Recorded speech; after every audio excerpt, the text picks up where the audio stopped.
आज के टॉपिक में हम लोग देखेंगे हड़प की नीति। इससे पहले हम लोगों ने सहायक संधि के बारे में अध्ययन किया। लॉर्ड वेलेस्ली की सहायक संधि ब्रिटिश साम्राज्यवादी नीति के तहत एक महत्वपूर्ण कड़ी, अग्रिम कड़ी है, वह है हड़प नीति, डॉक्ट्रिन ऑफ लैप्स।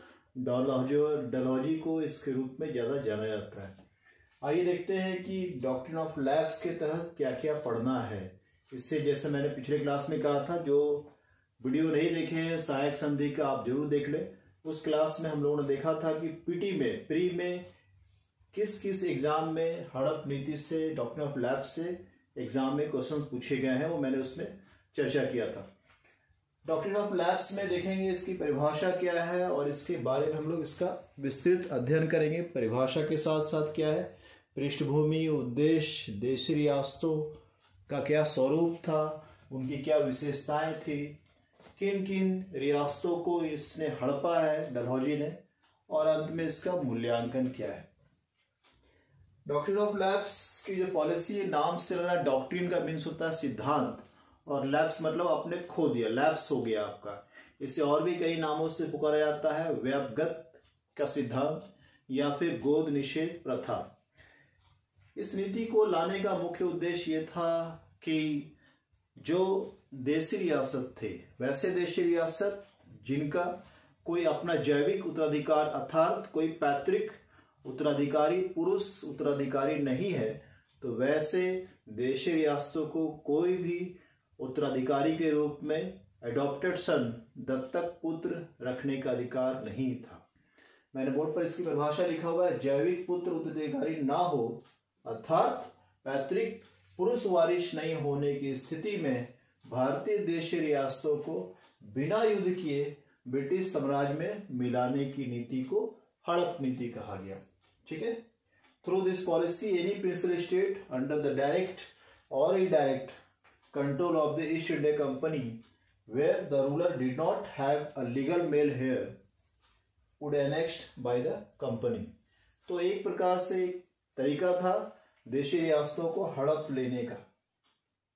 इसके बैकग्राउंड में अगर आप जाएंगे तो हिंदू उत्तराधिकार अधिनियम में क्या है, हिंदू उत्तराधिकार की जो प्राचीन नियम थी उसमें ये कहा गया था कि हिंदू दंपत्ति को, हिंदू परिवार के व्यक्ति को उत्तराधिकार रखने का अधिकार है, वह दत्तक पुत्र ले सकते हैं और उससे अपना उत्तराधिकारी घोषित कर सकते हैं। लेकिन इस बात को अंग्रेजों ने भी स्वीकार किया। 1825 में कंपनी ने इस कानून को स्वीकार किया, बट 1834 में कंपनी ने कहा कि ये मेरे पर निर्भर करता है कि मैं आपके उत्तराधिकार को स्वीकार करूं या नहीं करूं, ये मेरे मर्जी पर आप लोग हैं। पुनः 1841 में ब्रिटिश सरकार ने अपने गवर्नर जनरल को कहा, मौका मिले तो चौका मारना, मतलब मौका मिले तो छोड़ना नहीं है, देशी रियासतों को हड़प लेना है। और इसी के तहत कई देशी रियासतों को अंग्रेजों के द्वारा लॉर्ड डलहौजी से पूर्व हड़प लिया गया, और मैंने दिया है सर देखिए। लॉर्ड डलहौजी 1848 से लेकर 56 तक भारत के गवर्नर जनरल के रूप में काम किए और इन्हें आधुनिक भारत का निर्माता भी जाना जाता है, और ब्रिटिश साम्राज्य का सर्वाधिक और अंतिम जो साम्राज्य का विस्तार है वो लॉर्ड डलहौजी के समय ही हुआ है। हम लोग देखते हैं कि किस तरह से चेंज किया ब्रिटिश पॉलिसी ने, अपने अपने सिद्धांत को हम लोग देखेंगे कैसे चेंज किया है। इसमें आप देखिए कि change in policy of Britishers 1825 में अंग्रेज ये कह रहा है क्या कि हम आपके हिंदू उत्तराधिकार अधिनियम को मानते हैं, हिंदू उत्तराधिकार कानून को हम स्वीकार करते हैं, प्रो है मतलब समर्थक है। 1834 में वो निटो ले जाता है कि आपके हिंदू उत्तराधिकार के संबंध में हम मौन हैं, मीन्स हम मान भी सकते नहीं मान सकते हैं, ये मेरे अनुग्रह या दया पर निर्भर करता है। 1841 में यू टर्न कर जाता है और वह अपने गवर्नर जनरल को ब्रिटिश सरकार कहती है कि कोई भी मौका मिले विलय करने का तो उसे नहीं चुकना है, don't miss opportunity of annexation. 1848 से 56 पूरी तरह सिस्टम चेंज कर दिया, अपनी पॉलिसी को बदल दिया अंग्रेजों ने, और वो आ गया है डॉक्ट्रिन ऑफ लैप्स। इस तरह से ग्राफ के माध्यम से आप समझ सकते हैं कि ब्रिटिश की पॉलिसी देशी रियासतों के प्रति किस तरह से बदला है। अब इसके क्या उद्देश्य है वो हम लोग देखेंगे। इसके उद्देश्य में क्या क्या है वो चीजें। पहला उद्देश्य इसका है क्यों लाया गया हड़प नीति, तो ऑब्वियसली ब्रिटिश साम्राज्य का विस्तार करना है। दूसरा एक बहुत इंपॉर्टेंट है कि औद्योगिक क्रांति इंग्लैंड में चल रही है, ठीक है, मुक्त व्यापार के तहत इन लोगों को क्या चाहिए था, एक बाजार, एक मार्केट के रूप में भारत का इस्तेमाल करना चाहता था, ताकि जो प्रोडक्ट वहां से सामान बन रहा है उसे भारत में बेच सके और भारतीय कच्चे मालों का यहीं से पैसा के माध्यम से खरीद कर उसे यूरोप में ले आ सके। तो भारत को देशी रियासत पर कंट्रोल अगर हो जाएगा तो भारत को एक बाजार के रूप में डेवलप किया सकता है, इसको ध्यान रखिएगा, बहुत इंपॉर्टेंट है। इसके अलावा भारत में रेलवे का विकास शुरू हो गया था। इंग्लैंड के कई लोग भारत में अपना पैसा निवेश कर रहे थे और रेलवे का विकास का उद्देश्य था कि फैक्ट्रियों से बने हुए सामानों को वह बंदरगाह तक ले जा सके और वहां से फिर यूरोप में ले जा सके, तथा कहीं विद्रोह हो रहा है, कहीं युद्ध हो रही है भारत में, तो तुरंत सैन्य व्यवस्था वहां पहुंचा सके। रेलवे का विकास का उद्देश्य भारतीयों के लिए नहीं था कि भारतीयों की सेवा करना। इसके अलावा तीनों प्रेसिडेंसियों, मद्रास, बंगाल, बॉम्बे प्रेसिडेंसी का विस्तार करना, उसे बढ़ाना इसका उद्देश्य था, ताकि भारत में विद्युत तार व्यवस्था, डाक व्यवस्था को भी बढ़ाया सके। एक बार लॉर्ड डलहौजी ने जो कहा है उसको ध्यान से देखिए। मैंने भारत की बैलगाड़ी सभ्यता को सामाजिक सुधार के 3 महान इंजनों, कौन, रेलवे, डाक और विद्युत तार के लिए उपयोग के लिए काम किया। तो ये बैलगाड़ी सभ्यता मतलब जो पुरानी सभ्यता था उसको उसने चेंज किए हैं अपने उद्देश्यों के लिए, उसने उसको बदला है। तो हड़प नीति का क्या उद्देश्य है ये मैंने लिखा है, इसको आप जरूर ध्यान दें। इसके अलावा अब देखते हैं कि लॉर्ड डलहौजी के समय जो देशी रियासत थे वो मुख्य रूप से 3 प्रकार के थे। ऐसे देशी रियासत जो इंडिपेंडेंट थे, इंडिपेंडेंट प्रिंसले स्टेट्स, ना वो मुगलों के अधीन थे, ना वो मराठा के अधीन थे, ना वो अंग्रेजों के अधीन थे। ऐसे देशी रियासतों, ऐसे रजवाड़ों के साथ जो ब्रिटिश पॉलिसी थी, डलहौजी की जो पॉलिसी थी वो ये था कि ये लोग इंडिपेंडेंट है तो ये गोद ले सकते हैं, ठीक है, दत्तक पुत्र का गोद ले सकते हैं और वो उसके उत्तराधिकारी भी होंगे, हम इसमें हस्तक्षेप नहीं करेंगे। दूसरा, ऐसे प्रांत होंगे जिसके साथ इन लोगों ने सहायक संधि किया था, जिनको ये संरक्षण दे रहे थे, तो ये एक संरक्षित देशी रियासत थे। इनके संबंध में कहता है कि वो अब चूंकि मुगल में नहीं है, ना ही मराठा के अधीन है, हमारे साथ सहायक संधि किया है और हम उनको संरक्षण देते हैं। ऐसे देशी रियासत दत्तक पुत्र ले सकते हैं, लेकिन मेरे अनुमति से ही वे दत्तक पुत्र अडॉप्ट करेंगे, लेंगे और वो उत्तराधिकारी कहलाएंगे, बट ये मेरे अनुमति से। नॉर्मली मैं अनुमति दे देता हूं, ये ब्रिटिश सरकार लॉर्ड डलहौजी कहते। तीसरे क्या थे, ऐसे देशी रियासत जो डिपेंडेंट, जो इन पर निर्भर थे, अर्थात इन्होंने ही किसी घोषणा पत्र के द्वारा, सनद के माध्यम से या किसी अन्य माध्यम से उसको बनाया था, जैसे माने सतारा बनाया है उसने। तो ये देशी रियासत जो है ये पूरी तरह निर्भर है ब्रिटिश पर, अंग्रेजों पर, इन्हें गोद लेने का अधिकार ही नहीं है।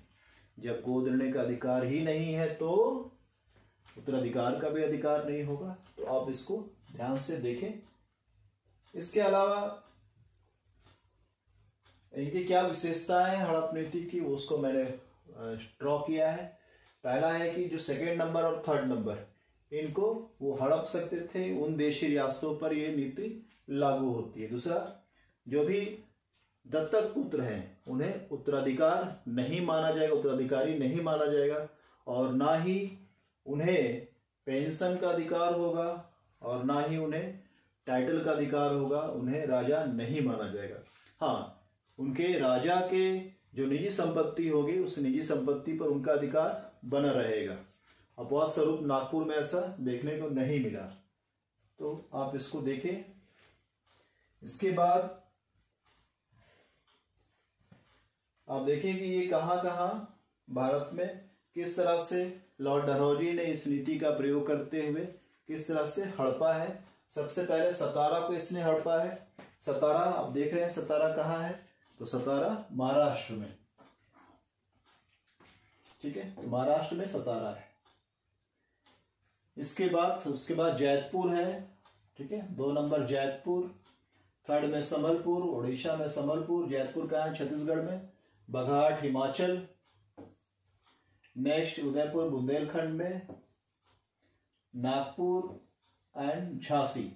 ये 7 को इसमें हड़पा है। क्रम से एग्जाम में आता है, बहुत एग्जाम में आ चुका है पीटी में कि सबसे पहले किसको हड़पा फिर किसको हड़पा। वो मैंने शॉर्टकट में एक फॉर्मूला भी लिखा है, सजे सब उदय नाग झा, सजय सा जैतपुर, संबलपुर, बघाट, उदयपुर, नागपुर और झांसी।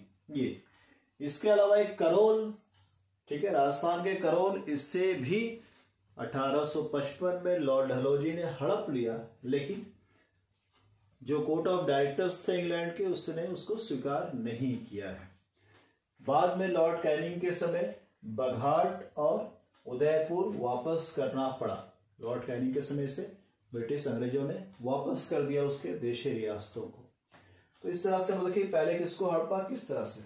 सतारा की बात करें अगर हम लोग, ठीक है, तो सतारा जो है वो 1818 में लॉर्ड डलहौजी ने मराठों से छीन लिया था और एक शासक प्रताप सिंह को वहां का राजा बना दिया था। बाद में वहां के शासक बने अप्पाजी साहिब। अप्पाजी साहिब का कोई अपना पुत्र नहीं था, उन्होंने एक दत्तक पुत्र लिया जिसे कि अंग्रेजों ने स्वीकार नहीं किया और सतारा को हड़प लिया, ठीक है। वैसे ही संबलपुर में भी नारायण सिंह कोई दत्तक पुत्र नहीं था, ठीक है। नागपुर को अगर हम लोग देखें तो नागपुर में भी राघोजी तृतीय थे। राघोजी तृतीय ने बिना दत्तक पुत्र के ही वो चल बसे, तो उनकी रानी ने एक दत्तक पुत्र लिया, दत्तक पुत्र को दत्तक लिया, अडॉप्ट किया, बट अंग्रेजों ने उसे राजा मानने से इनकार कर दिया। साथ ही साथ नागपुर के जो दत्तक पुत्र थे उसे राजा की निजी संपत्ति के भी अधिकार नहीं दिया और उसकी संपत्ति भी डलहौजी ने हड़प लिया है, ठीक है। झांसी के बारे में हम लोग जानते हैं, गंगाराव का जब निधन हो गया, एक पुत्र को अडॉप्ट किया गया था गंगाराव के द्वारा, दामोदर राव, लेकिन उससे अंग्रेजों ने स्वीकार नहीं किया और झांसी को हड़प लिया। इस हड़प नीति के तहत या पेंशन नहीं देना है या कोई टाइटल नहीं देना है, नवाब का पद छीन लेना है, पेंशन नाना साहब को पेंशन नहीं देना है, झांसी की रानी, तो ये सभी कारण बने 1857 के विद्रोह के महत्वपूर्ण कारण के रूप में सामने आया है। अब इसका मूल्यांकन आप कर सकते हैं क्या है, तो ये एक ऐसी पॉलिसी थी जो बिना सैनिकों के द्वारा, बिना युद्ध के, बिना कोई पैसा व्यय किए साम्राज्य का विस्तार अंग्रेजों ने कर लिया है ना। और इसके माध्यम से रेलवे, डाक, जो 3 इंजन बताया मैंने, जो 3 पिलर है, उसका मार्ग प्रशस्त हुआ, भारत में आसानी से इसका विस्तार होने लगा। भारत एक बाजार के रूप में डेवलप कर गया, कई देशी रियासत को हड़प लिया तो एक मार्केट के रूप में उसका इस्तेमाल हुआ। कुछ संरक्षित मित्र जो इनके अधीन थे सहायक संधि स्वीकार कर लिए थे, उसके बावजूद उन देशी रियासतों को भी हड़पा है, तो उनमें काफी आक्रोश, असंतोष आया। ये 1857 के विद्रोह का एक बड़ा कारण है। इसके अलावा देखते हैं कि कई देशी रियासत विद्रोह के कारण है। सामाजिक प्रथाओं में इसने, रीति रिवाजों में हस्तक्षेप किया। जो हिंदू मान्यता चली आ रही थी कि हिंदू धर्म में उत्तराधिकार, एडॉप्टेड सन को भी उत्तराधिकार का अधिकार होगा, लेकिन उसने उसमें हस्तक्षेप किया। जैसे मैंने कहा था 1855 में करौली को वापस करना पड़ा और लॉर्ड कैनिंग के समय बघाट। तो ये इसका मूल्यांकन है, ये आप जरूर ध्यान रखें। एक बहुत इंपॉर्टेंट चीज ये है कि इसके माध्यम से बंगाल, बॉम्बे और मद्रास प्रेसिडेंसी का विस्तार हुआ, जिससे कि रेलवे की लाइन बिछाने में, डाक व्यवस्था को लागू करने में और विद्युत तार, टेलीग्राम सर्विस को बढ़ाने में अंग्रेजों को, लॉर्ड डलहौजी और उसके बाद के गवर्नर जनरल को बहुत ही सुविधा हुई, ठीक है। तो ये मुख्य रूप से फाइनली आपको मैंने सब डिटेल्स बता दिया क्या क्या है सो। तो इस प्रकार हम लोगों ने देखा कि लॉर्ड डलहौजी ने हड़प नीति के माध्यम से लगभग भारत का अधिकरण कर लिया और कई देशी रियासतों, मुख्य रूप से 7 देशी रियासतों को हड़प लिया। इसी वजह से लॉर्ड डलहौजी को सबसे बड़ा साम्राज्य विस्तारक अंग्रेजों का माना जाता है। पूरे चीज़ों को मैं ध्यान से बताया है, आप लोग ध्यान से इसको पढ़िए। एग्जाम में किसी भी पीटी में इससे बाहर क्वेश्चंस नहीं आएगा। चलिए, थैंक यू।